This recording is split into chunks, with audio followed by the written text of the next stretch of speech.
Baik, di minggu ke-6 kita akan bahas, ke teknik clustering ya di dalam, data mining ya. Nah, di dalam teknik pengklasteran ini ya, kita lihat dulu di sini bahwa, pengklasteran data ini membahas bagaimana membagi-bagi objek dari suatu set data menjadi beberapa klaster yang homogen tentunya ya. Jadi algoritma pengklasteran ini mengelompokkan data dalam jumlah yang sangat besar ke dalam grup-grup yang lebih kecil. Sedemikian rupa sehingga objek-objek objek-objek data yang berada dalam suatu grup memiliki karakteristik yang mirip, gitu ya. Nah, pengklasteran ini dapat digunakan dalam berbagai bidang ya, seperti segmentasi image ya, kemudian segmentasi pasar dan pengelompokan produk ya. Nah, teknik cluster termasuk teknik yang sudah cukup, dikenal dan banyak dipakai dalam data mining, ya. Sampai sekarang para ilmuwan juga dalam bidang data mining masih melakukan berbagai, usaha untuk melakukan perbaikan model cluster, ya. Karena metode yang dikembangkan sekarang masih, bersifat, heuristik, ya. Jadi tujuan utamanya apa untuk clustering, atau teknik, cluster ini, ya. Eee, Yaitu pengelompokan sejumlah data ya, melakukan pengelompokan sejumlah data atau objek ke dalam klaster atau grup. Sehingga, dalam setiap klaster akan, berisi data-data yang semirip mungkin gitu ya. Nah, eee, ini ada beberapa teknik ya, teknik pengklasteran ya, termasuk di situ adalah K-means, kemudian model cluster terbobot, kemudian expectation maximization ya, maximization ya, kemudian spectral clustering, cluster hierarki aglomeratif, sampai ke neural network clustering dan general algorithm ya. Nah, jadi yang dibahas di dalam pertemuan ke-6 ini, kita akan bahas mengenai, teknik K-means ya. Nah, jadi algoritma K-means ini merupakan model centroid ya. Jadi model centroid itu adalah model yang menggunakan centroid untuk membuat cluster ya. Nah, centroid atau titik tengah ini adalah, suatu cluster ya. Nah, centroid itu berupa nilai ya.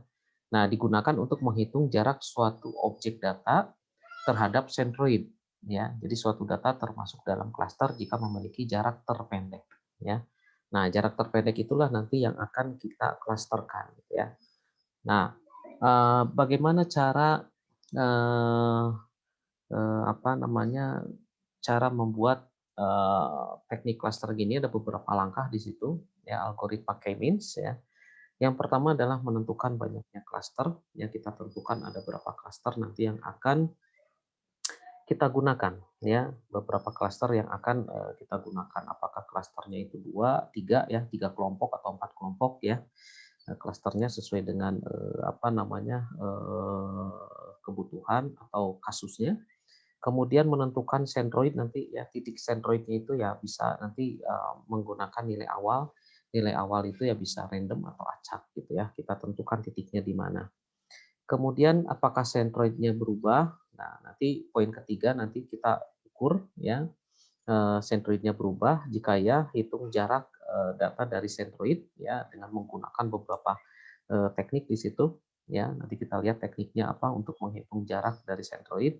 Nah, jika ya, ya, maka hitung jarak dari sentroid, jika tidak ya udah selesai, gitu ya.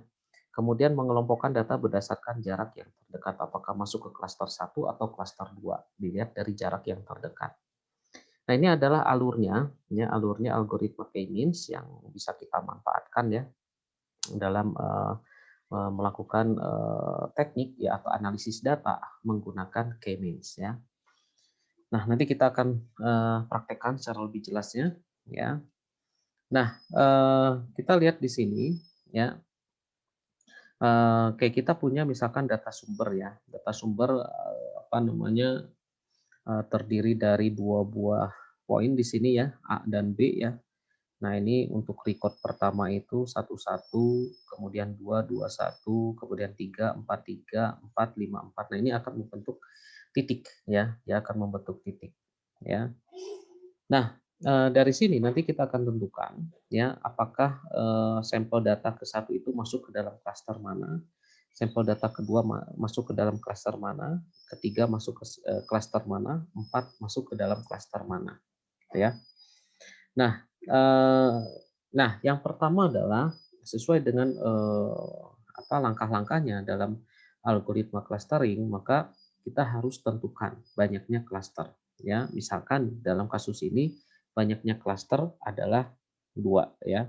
Nah, banyaknya klaster di situ adalah 2 ya. Contohnya 2 klasternya. Nah, ini yang akan kita buat ya. Nah, syaratnya adalah banyak klaster itu harus lebih kecil dari banyaknya data. Ya, kalau kita lihat di sini datanya ada 4 ya, maka klaster klasternya itu harus lebih kecil dari 4, bisa 2, bisa 3 ya. Nah, kemudian tentukan centroid setiap klaster ya. Jadi kita tentukan centroidnya, centroid awal ya, centroid awal dari yang di sini nanti kita tentukan centroid awalnya. Dari centroid awal ini banyak metode yang digunakan. Di sini metode yang digunakan adalah mengambil data dari data sumber secara acak atau random ya. Kita lihat secara acak dan atau random ya. Nah, misalkan centroid awal yang ada di dalam data sumber ini kita ambil misalkan untuk centroid awalnya ya, klaster pertama ini adalah untuk yang data sumber 1 ya. Kemudian yang data sumber 2 ini adalah sebagai centroid yang kedua gitu ya. Centroid 2. Ya, centroid kedua. Nah, maka kita lihat di sini ya. Kita punya C1, C2 ya. C1 itu masuk ke dalam centroid atau klaster pertama, ini adalah klaster kedua ya. Nah, titik tengahnya untuk klaster pertama ini titik tengahnya adalah 11, untuk klaster kedua titik tengahnya 21 ya. Nah, dari sini setelah kita dapatkan ya, kita ambil secara acak nilainya untuk centroid awal, langkah selanjutnya adalah untuk pengulangan berikutnya, pengulangan ke-1 sampai selesai ya. Nah, kita masuk ke dalam pengulangan. Centroid baru dihitung dengan menghitung rata-rata pada setiap klaster. Nah, jika centroid baru berbeda dengan centroid sebelumnya, maka proses dilanjutkan ke langkah berikutnya. Namun jika centroid yang baru dihitung sama dengan centroid sebelumnya, maka proses clustering selesai ya atau berhenti. Nah, dari sini setelah kita lakukan penentuan centroid pada setiap klaster ya, nah kita hitung jaraknya ya, kita hitung jaraknya karena di awal ya. Nah, pasti kita hitung dulu 1 kali minimal jaraknya ya. Jarak data dengan centroid ya, Anda bisa menggunakan rumus Euclidean ya, distance, kemudian Manhattan, city block, atau menggunakan Minkowski ya. Jadi ada beberapa teknik untuk menghitung jarak. Nah, dalam kasus ini kayak kita hitung dengan menggunakan rumus Euclidean distance ya. Nah, ini rumusnya ya, bisa Anda simak bahwa D itu adalah jarak, kemudian J itu adalah banyaknya data, kemudian C itu adalah centroid, X-nya itu adalah data, dan C-nya itu adalah centroid. Oke ya, ini satu ya centroid. Oke, nah ini adalah datanya ya, ini adalah datanya, data set, kemudian ini adalah centroid. Centroid itu yang tadi ya, C1, C2 ya. Nah, ini centroidnya. Nah, jadi kita punya centroid di sini C1A sama dengan 1, kemudian C1B sama dengan 1, kemudian C2A sama dengan 2, kemudian C2B sama dengan 1. Nah, ini akan kita masukkan ke rumus Euclidean distance ini ya. Jadi C1A, C1B gitu ya, kemudian C2A, C2B ya. Nah, kita masukkan. Nah, dari rumus di atas ya, sehingga kita masuk ke dalam penghitungan jarak data klaster 1 ya. Klaster 1 nanti kan kita punya 2 klaster ya, klaster 1 dan klaster 2. Oke, kalau klaster 1 kita punya tadi apa? C1A-nya adalah 1 dan C1B-nya adalah 1 sama ya. Nah, kemudian untuk yang klaster kedua C2A-nya adalah 2 ya. Kemudian C2B-nya adalah 1. Nah, kita masukkan masing-masing distance centroid ini ya. ke dalam rumus Euclidean distance ya di sini. Kita masukkan C1B, kemudian C1A gitu ya. Nah, masuk ke sini ya. Nah, kemudian untuk AB-nya dari mana? AB-nya itu kita ambil dari data sampel ya, dari data sampel. Data sampelnya mana? Data sampelnya adalah di sini ya. Nah, ini A, B ya. Kemudian ini baris pertama ya, ini untuk data sampel pertama. Nah, ini dapatnya berapa gitu ya. Nah, ini data sampel pertama ya. Jadi satu ya. Nah, kemudian ini dikurangi C1A 1 ya, C1B 1 ya. Nah, ini masuk ke sini. Oke, ini masuk ke sini ya. Kemudian ini masuk ke sini ya. Nah, berikutnya ya untuk baris kedua sama ya. Untuk baris kedua, baris kedua itu adalah 21 ya. Nah, ini A-nya 2, B-nya 1 ya. A-nya 2, B-nya 1. Nah, maka di sini A-nya 2, B-nya 1 ya. Nah, ininya sama ya untuk apa namanya? Untuk centroidnya. Kemudian yang ketiga 43 ya. 43. Nah, di sini kita masukkan 43 ya. Kemudian satu lagi ya, satu lagi 54 ya. Nah, di sini 54. Nah, kita masukkan 54. 54 ya. Nah, kita masukkan 54. Nah, kemudian kita hitung ya untuk centroid pada klaster 1 ya. Nah, kita hitung ya menggunakan rumus Euclidean ya. Dan ini hasilnya 0, 1, 3.60551 kemudian 5 ya. Nah, kemudian lakukan hal yang sama untuk klaster kedua ya. Untuk klaster kedua nah kita punya titik sentroidnya adalah C2A-nya itu 2 ya. Kita ambil sini ya. Sorry. Kita ambil ke sini ya. 2. Kemudian yang ini kita masukkan ke sini. Dan untuk nilai datanya atau datasetnya sama dengan yang di atas tadi ya. Kita masukkan 1245, 1245, kemudian di sini 1334, 1134 ya. Nah, itu sama dengan yang di atas, cuman perbedaannya adalah untuk titik sentroidnya saja gitu ya. Nah, step berikutnya sama seperti itu perhitungannya ya. Oke, kita dapatkan di sini untuk jarak data dengan klaster 2 di sini 1, 0, 2,8 ya, kemudian 4,24. Nah, kita dapatkan di situ. Nah, setelah kita dapatkan jarak data dengan klaster 1 dan klaster 2, oke, kemudian kita masukkan ke hasil perhitungan jaraknya ya. Nah, ini kita punya data seperti ini ya. Nah, kita masukkan ya distance klaster 1 ya. Nah, jadi kalau record pertama tadi untuk klaster 1 ya. Untuk klaster 1 01365 ya. 01365 ya. Nah, ini yang ini ya. Kemudian yang ini yang kedua untuk klaster yang keduanya jaraknya 102,8 4,2 ya. Nah, ini dari sini kita dapatkan ya.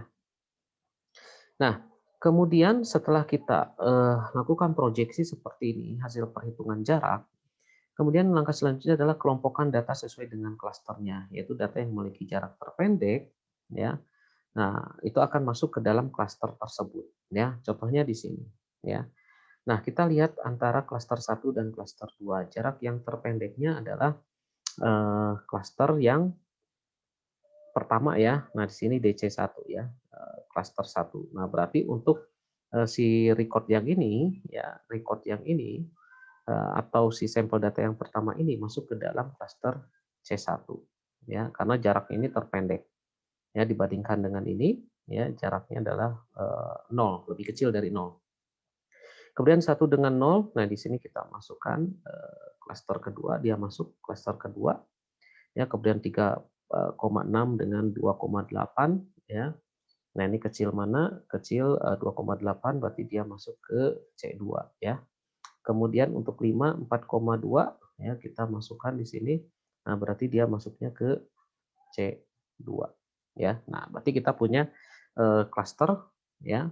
Kita sudah dapat ya pengelompokan klaster seperti ini ya, karena kita akan dapatkan nilai terkecil antara kedua klaster ini ya. Nah, ini yang berwarna kuning ini lebih kecil ya. Maka kita kelompokkan di sini ya untuk pengklasterannya ya. Oke, jadi record pertama masuk klaster 1, record kedua masuk klaster 2, record ketiga masuk klaster 2, record keempat masuk klaster 2 ya. Nah, kemudian setelah ini kita lakukan iterasi kembali lagi ke proses langkah yang nomor 2, yaitu nomor 2 apa? Nah, kita tentukan lagi apa namanya? Kita tentukan ya eh, titik sentroidnya ya, kita tentukan titik sentroidnya dengan melakukan ya, dengan melakukan rata-rata pada titik-titik yang ada di dalam klaster tersebut ya, kita lakukan rata-rata. Nah, misalkan untuk yang klaster 1, nah ini kan klaster 1 ini hanya ada satu sampel data. Nah, berarti kita dapatkan titik sentroidnya ya sudah satu di sini. Ya. Nah, kemudian untuk yang sentroid kedua, ya, untuk yang sentroid kedua, karena di sini ada beberapa data ya, ada 3 buah data yang masuk ke klaster kedua. Nah, maka kita lakukan perhitungan ya rata-rata di sini. Ya, di sini menggunakan average ya, menggunakan average untuk mendapatkan eh, titik sentroidnya ya, menggunakan average ya, kita ambil rata-rata dari 2, 4, 5, 1, 3, 4 ya, kita ambil rata-ratanya. Nah, maka dari situ kita dapatkan kita punya titik sentroidnya menjadi satu ya. Nah, ini satu ini adalah untuk klaster kedua. Untuk klaster pertama, untuk klaster kedua adalah 3,667 dan 2,667 ya. Nah, ini 3,667 ini hasil rata-rata dari sini ya. Hasil rata-rata dari sini, kalau 266 hasil rata-rata dari sini ya, karena dia berada di dalam klaster kedua. Jadi kita kelompokkan berdasarkan klaster.